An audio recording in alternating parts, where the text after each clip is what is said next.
I am really excited today because today I'm going to do a complete off-grid solar tutorial.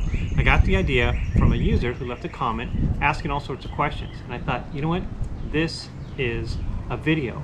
I'm going to explain what all these components are, how they work together, different options, and how you can build a complete 12 volt or even 24 volt off-grid solar setup. I'm even going to explain to you how you can use a can of Cranberries to help your solar setup. Stay tuned, let's get into this.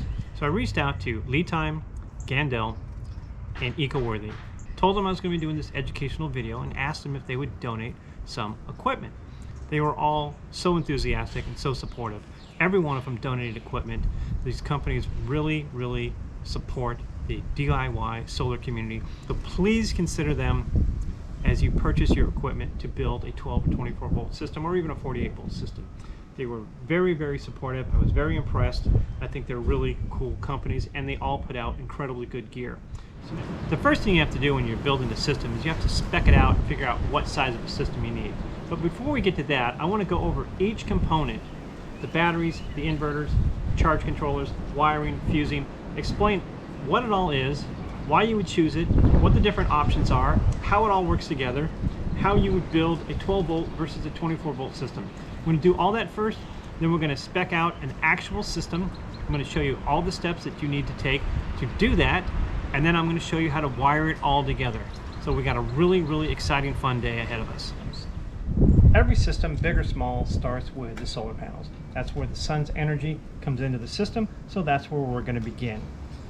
So there are basically two types of solar panels. Monocells, which are black, have a higher efficiency rating, but can be higher priced. Then there are polycells, which tend to be blue, are less efficient, but can be more affordable. On the back of every solar panel, there's a sticker that has some information about the solar panel. We're going to use some of this information to spec out our system. Now, all of this information is standard test conditions, meaning it's 77 degrees, it's sunny, the solar panel has the perfect tilt and angle towards the sun, there's no moisture or particulates in the air. So usually you get a little bit less than standard test conditions, but this is what we use when we spec out a system. There are three things that we're going to need. One is the rated power, that's in watts, and watts are amps times volts. Then there's open circuit voltage, which is the voltage. And then there's the maximum power point, which is the amps. We're going to take those three pieces of information and spec out our panels. See how many panels we need, see if we're going to put them in series, or parallel, or both. So these are EcoWorthy 200 watt panels. HPBC solar cells don't have busbars blocking the front, so they allow the solar cells to absorb 100% of the light and have a smaller surface area. So smaller means more energy out of the same space. Durable, built to last, equipped with IP68 protection, means they can withstand decades of rain and snow. They have the excellent EcoWorthy warranty and customer service standing behind them, so they're an absolutely great solar panel to use. So once you capture the sun's energy with your solar panels, you need a place to store that energy. That's where the batteries come in. These are 12.8 nominal lithium iron phosphate batteries. So inside each battery is a series of smaller batteries. They're called cells. Those cells are controlled by a BMS, battery management system. That's what this is. It's a board that's got some software, some sensors, and some wires, and it makes sure that the energy coming in, the voltage and amperage, doesn't get to a point where it's going to hurt the battery. It also keeps the battery from getting too hot and especially for getting too cold. Lithium iron phosphate can't be charged below freezing. That's where these batteries come in. These are actually self-heating batteries. Not all batteries are like this. This is a special battery by LiTime. It has a heating pad inside of it, and when the temperature gets too cold, when you're charging it, the charging energy will actually go to that heat pad, warm the battery cells up to a safe spot, then it'll allow it to be charged. So these batteries are critical anywhere where you're going to be in a cold climate, because you can't let them get below freezing or they'll damage the battery. So let's talk about these numbers. So 100 amp hour, 1280 watt hours. The amp hour is the amount of capacity. The 1280 watt hours is the amount of energy that's stored in the battery. Let's zoom in here and take a closer look at these numbers. Now, we already talked about nominal voltage, that's 12.8. We talked about the rated capacity was 100 amp hours. The rated energy is 1,280 watt hours. You actually have to charge it higher than the nominal voltage.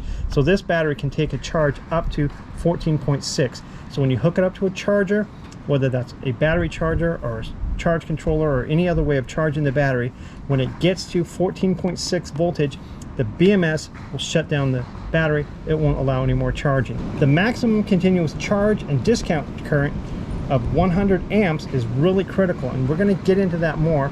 I just want to point out that it's 100 amps. That's really going to come into play when we start speccing out our system, so remember that number.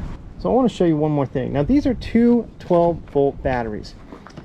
If you were to put these in parallel, which means you take the negative and the negative, connect them with a cable, and you take the positive and connect them with a cable, they're now in parallel, which means they're still 12.8 volt nominal batteries, but you've doubled the capacity. So now instead of 100 amp hours, it actually has 200 amp hours. That's something to remember in a few minutes when we start configuring it. I flipped them around because I want to show you the exact opposite. Now we're going to put them in series, meaning I'm going to take the negative and connect it to the positive. So now when we come over here, this is now our new battery. This is now a 24 volt battery. So it's 24 volts, but it's still the same capacity. So that's how you would use this if you were going to build a 24 volt system. So the final thing I want to talk about with lithium iron phosphate batteries is the cycle life. You can use these for thousands and thousands of cycles. So these batteries can last years, and you can use all of the energy inside. You can run these from 100% to 0% without damaging the battery. So next up is charge controllers, and you can see I have a wide variety of charge controllers, but they all work basically the same. These are what's called MPPT charge controllers. There's also a different kind called PWM, pulse width modulation, but we're only going to talk about the MPPT, maximum power point tracking versions of these. They're better, they're more efficient, they're a little bit more expensive, but it's all I use. So that's all I'm going to be talking about today. So what does a charge controller do? Well, it regulates the energy coming out of a solar panel, because you can have solar panels that put out 100 plus volts. And if you hooked 100 plus volts up directly to a 12 volt battery, it's just going to fry it.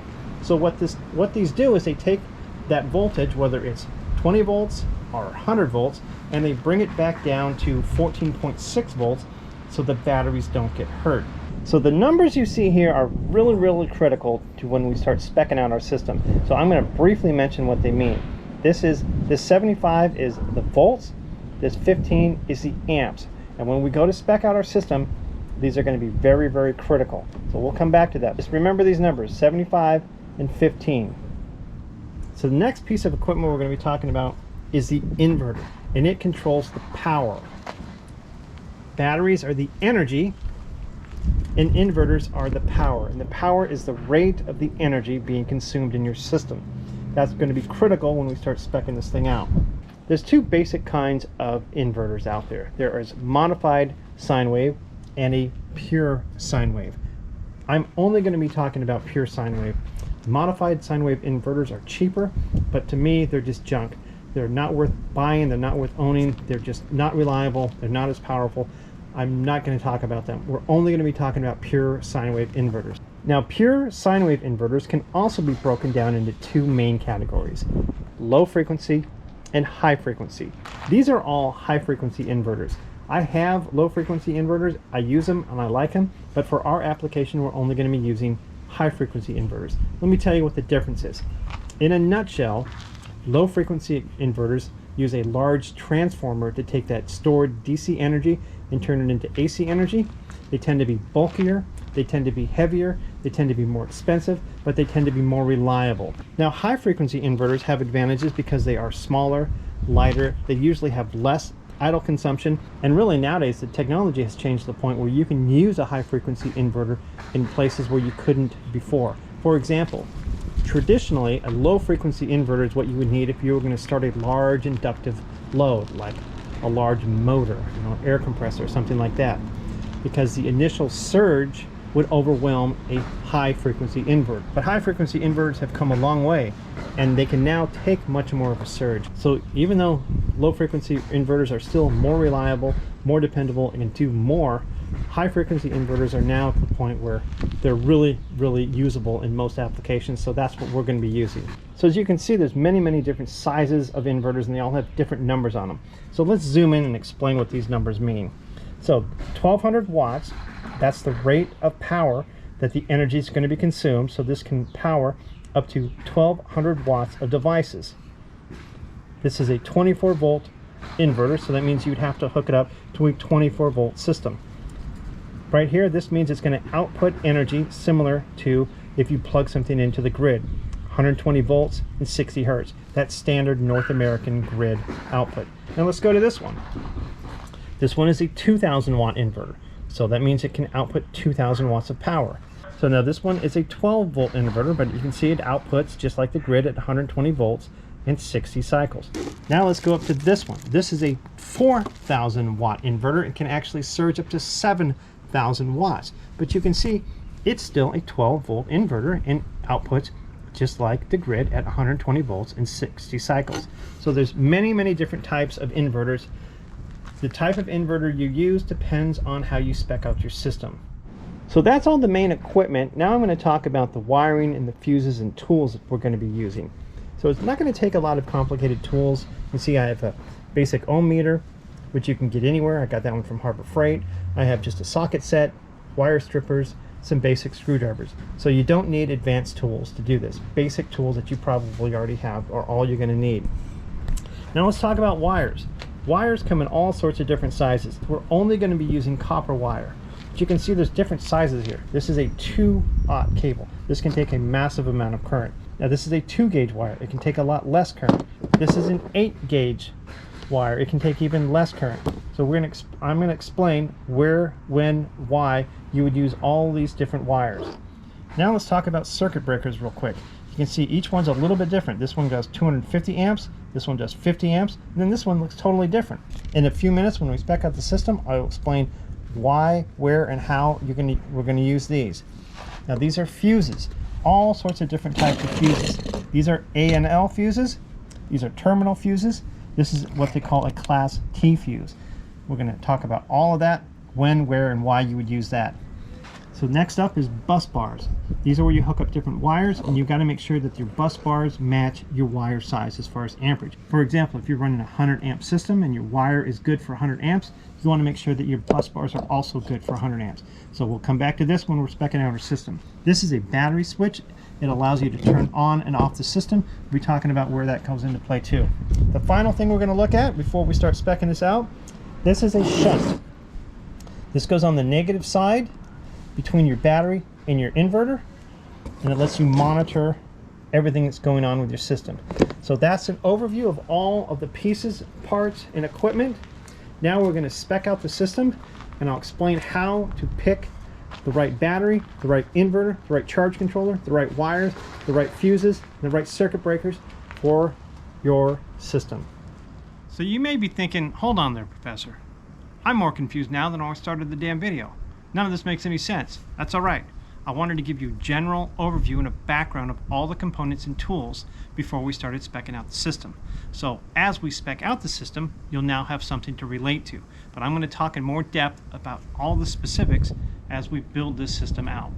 So the first thing you do when you're building a solar system is you figure out what your requirements are. You have to figure out what kind of loads you're going to be powering. Then you got to figure out how much storage you're going to need, and then from there you can spec out all of your components, and then once you have all your components spec'd out, then you can spec out your wiring and your fusing and all that sort of stuff. So I first wanted to introduce you to the components. Now we can get to work and actually build out this specific 12 volt system, and I'll show you how you can adjust it to make a 24 volt system. So hopefully today we have less wind and less construction noise, because that was a little distracting. So now we're going to spec out the system. We're going to use the loads from this made-up scenario that I'm basing off of a user comment from about a month ago. So the first thing we're going to need to use is a small fridge. It takes about 100 watts, but it's going to be used constantly, so 24 hours a day. And we're going to use a small laptop. It's about an hour a day. It's about 100 watts. We're going to need a light, LED light, on about an hour. It's about 10 watts. So here's where it changes a little bit. We're going to make tea once a day. So we're going to need a kettle that can heat hot water. That's going to be about 1400 watts, but we're going to use it for about 5 minutes. So now let's get outside and I'll show you how to use this information to spec out the system, get the right. So the first thing we're going to spec out is our inverter. So we're going to have an inverter that can run a total sum of all of the devices. So that means we're going to have something that can run at least 1600 watts. So a 2000 watt inverter would be the minimum I would suggest for using. So what if we wanted to build a 24 volt system? Could we? Yeah, you could, and there's actually some advantages to that. The first advantage is the wires will be smaller, because as you raise the voltage, you can lower the amperage, which means you can have smaller, less expensive wires. Another advantage of using 24 volt is like a charge controller. This charge controller can output twice as much solar at 24 volt. So yeah, there is advantages to using 24 volt, and as we go through this, I'll show you how to spec it out for 24 volt. But right now we're going to stick with 12 volt.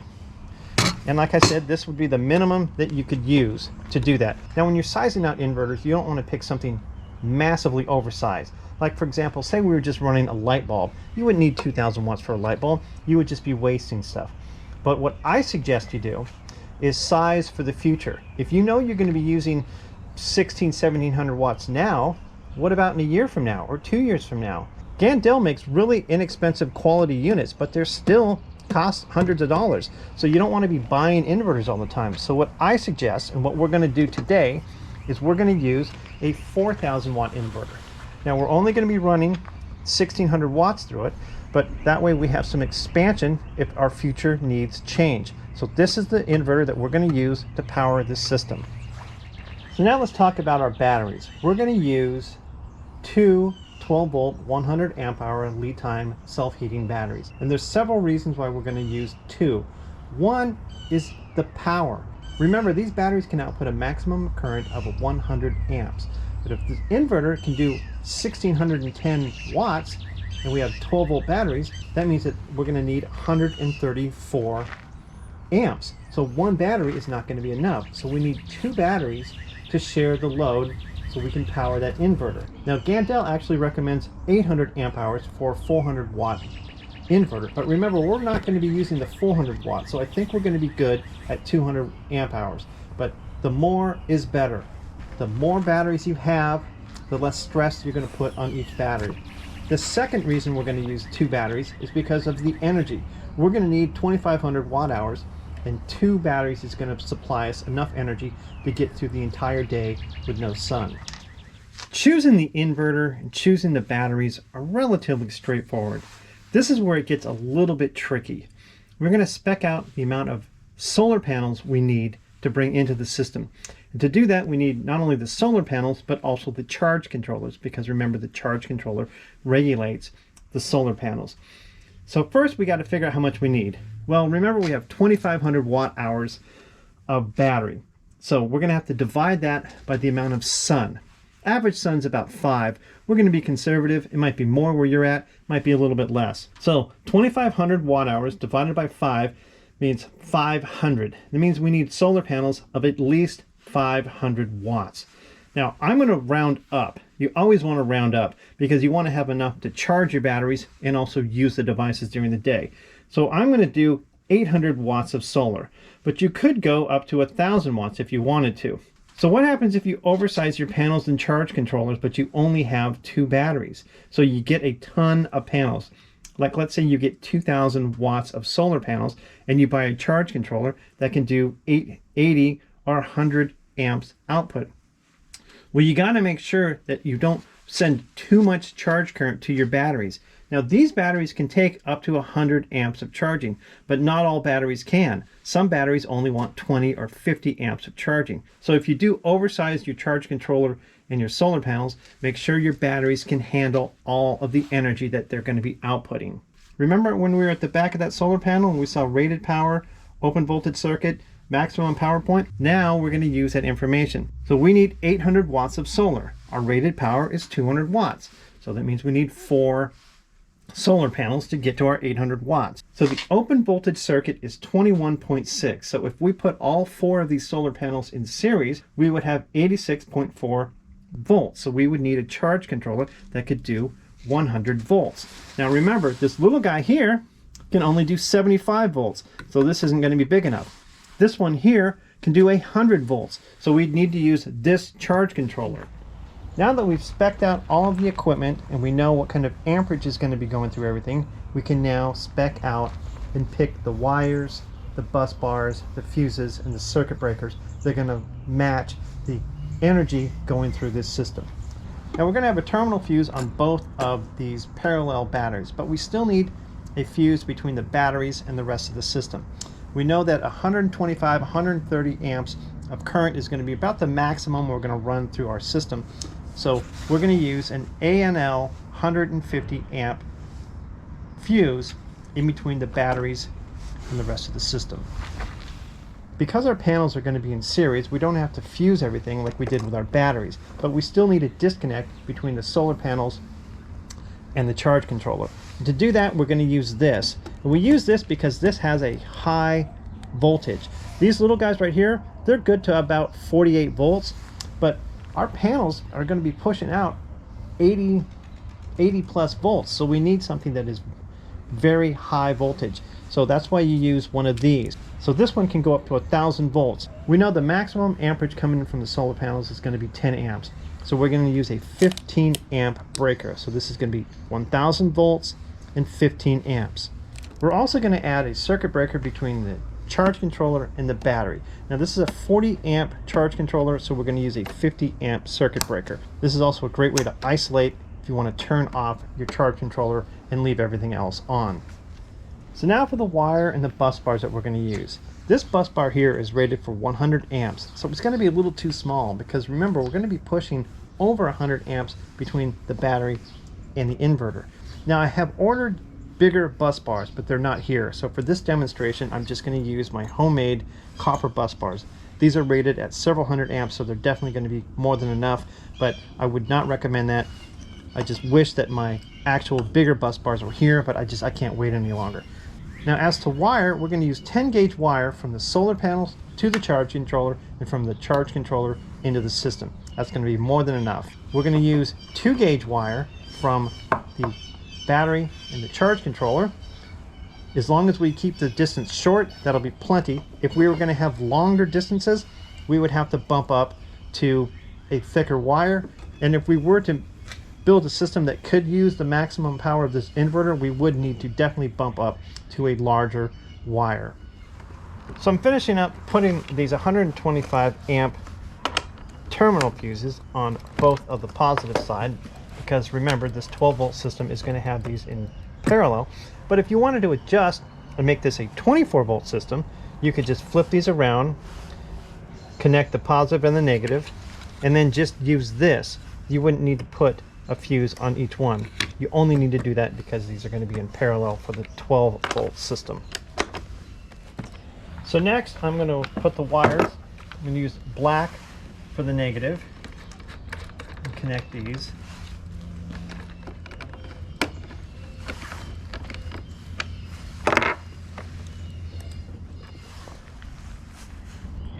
So I really love Giandel inverters. They're incredibly powerful, they're cost effective, their warranty is amazing, the customer service is first rate.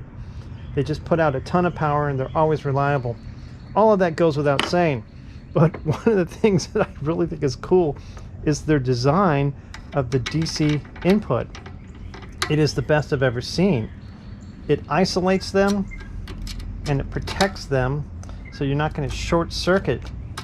So they just think of everything. They just really good inverters. So if you're looking to buy a high frequency inverter that's got the power of a low frequency inverter, you definitely got to give these guys a look over, because they're just incredible inverters. Just absolutely love them. I mean, look at that. It's never going to have a problem. I decided not to use my homemade copper bus bars. They just look too hokey. So I'm using my 100 amp bus bar just to show you the concept of how to wire everything. Even though this is a temporary setup, the way I've spec'd it out, it can run well over 100 amps through it. So you don't want to use a bus bar that's too small. You want to use at least 150, if not a 250 bus bar. I have some ordered. They're coming. They're just delayed. I didn't want to hold up this project anymore. So it does let me show you one more thing. Look at how big these terminals are. Now they're fine for my shunt, but if I go to put them on my bus bar, they're way too big. So this is something you don't want to do. That's why you want to use a bus bar that's properly sized. Again, I'm just doing this temporarily to show you the concept of how to wire everything. I'm not going to be using this permanently. I probably am never actually going to run anything through it. So this is fine for a temporary demonstration only, but do not do this. Make sure that everything is properly sized like this. So while we're here, we may as well talk about the shunt. You can see there's a B and a P. The B is going to go out to the battery. The P is going to go out to the inverter. Now that's the negative side, so it's going to get the negative from there. But see this little guy here? You want to wire a small little wire in that little gate, a positive, to your positive bus bar. It's very delicate, teeny weeny, and I'm using this teeny weeny little wire.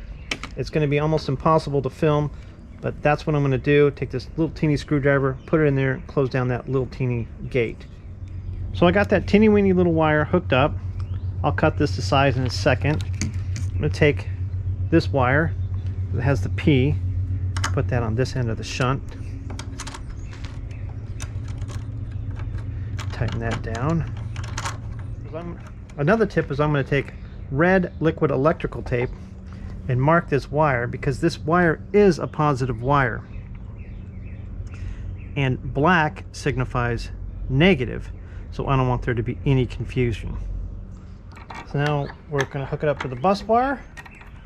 And this end has a terminal that'll fit this larger screw, and this wire that I'm using actually has a smaller end on this end, so it fits this better.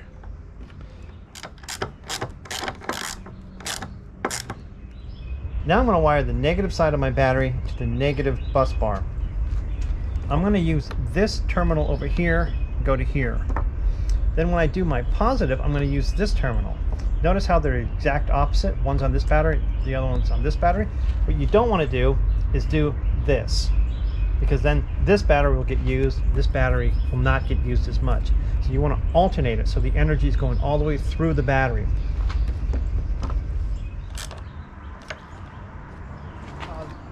So now I'm going to hook up the positive to my fuse. Now this is going to separate the system. So if there's some sort of catastrophic failure, there'll be a blow between my batteries and the rest of my system.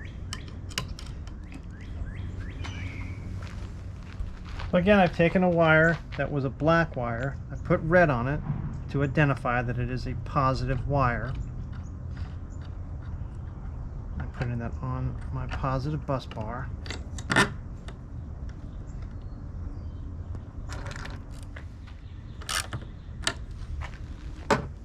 I've cut the positive wire that goes to the shunt to size, and I put a little terminal end on it. It's just terminal stuff I got at Harbor Freight. I'm just going to crimp it on.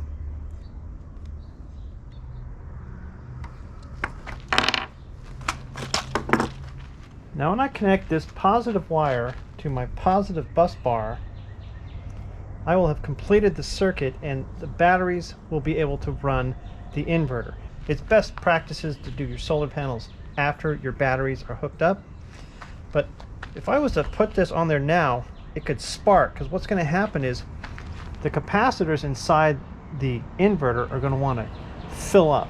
So you're going to get a surge of energy. So to get around that, you can use a small resistor, put this on here first, and then touch it to this end, and that'll reduce the sparking. Look at that. Smooth.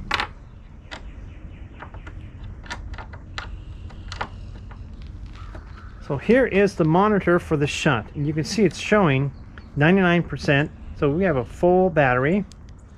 So before we power it up, I want to point out something. This is for grounding. Comes with this grounding strap. Make sure you properly ground all your equipment according to the manufacturer's specs. This is a temporary setup, So I'm not going to be doing this, but make sure all of your equipment is properly grounded. This guy. So let's power this guy up.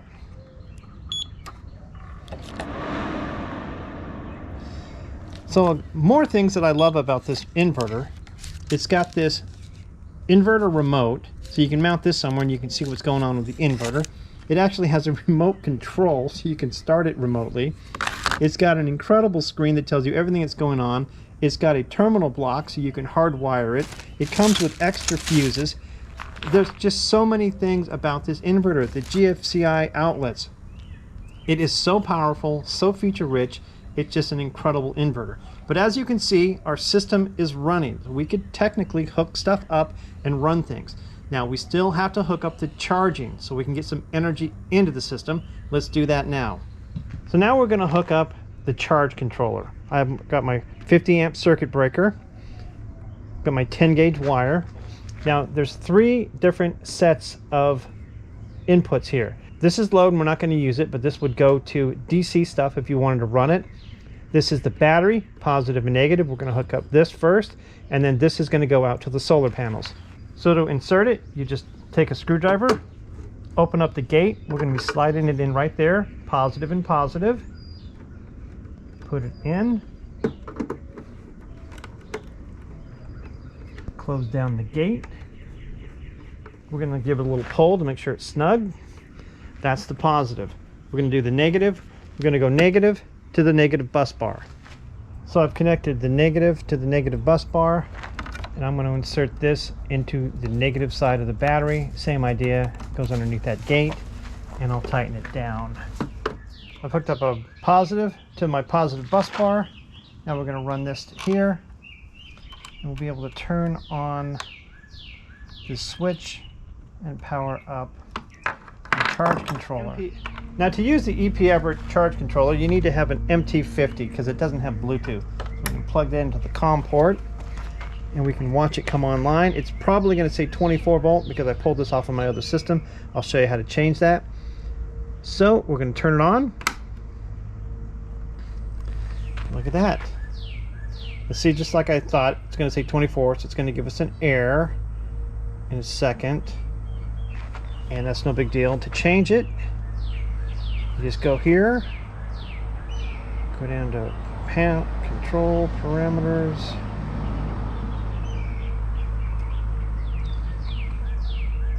and we're going to change this to 12 volt, save, escape out. Oh, sometimes it yells. Oh, it's still kind of yelling. I'm going to turn it off and reset it. So now the last thing to do is to hook up the solar panels. So I just wired up my DC disconnect. I'll show you what I did, but I'm not going to show you how I wired it. Each one is different, and if you do it the way I show you and you buy a different version, it can cause a huge problem. On mine, the energy comes in from the solar panels on the top, plus and minus, comes out the bottom, plus and minus, then goes into the charge controller. But each one can be different, so definitely follow the manufacturer's instruction when you install that. But it's built. That's the system. A couple things I want to talk about. First, I forgot to put in the battery switch. If you do want to install that, it goes after the fuse, before the bus bar. It's just, I got carried away and I just forgot to do it. Second, you probably wouldn't lay it out like this exactly. I laid it out like this so you could see everything. Again, these bus bars are too small. Make sure you use the proper size bus bars. And you would probably mount all of these. You wouldn't have them sitting in a pile. Also, you can see I have one 200 watt high efficiency eco-worthy solar panel. You would have 4. So there would be 3 more, and they'd be in series, positive to negative, negative, and then they would come back around to here. So let's turn on the solar and see if we have any energy. It's a little cloudy today, so I don't know if I'm going to get much. Come over here, that icon, you just saw it, it turned to the solar panel icon. So we should get a little bit of energy in. Now you might also be thinking, well, wait a minute. What about the cranberry sauce? How does that come into play? Well, let me explain. To do that, I'm going to come over here to some bifacial solar panels by EcoWorthy. These are really cool because they have no backing. So if there's something reflective behind them, like sand or snow or even just white or silver, they'll actually have energy coming in from the bottom and the top, so you get more efficiency. So how the cranberry sauce comes into play is your panel has to be at the right orientation to the sun, the right tilt and the right angle. And the best way to do that is to take a can, put it on your solar panel, and move it around until there's no shadows. And that'll give you the exact correct orientation every time. You don't have to look it up online on some chart. It's very, very simple to do. But that's it. It's built. Adjust this as you see fit. If you want to build it bigger or smaller, if you want to make it 24 volt, hopefully I've given you enough insight that you can adjust it for that. If you have any questions about anything you see, please leave a comment below. As always, like, comment, share, subscribe. Really helps out the channel. Thanks for watching, and I will talk to everyone soon.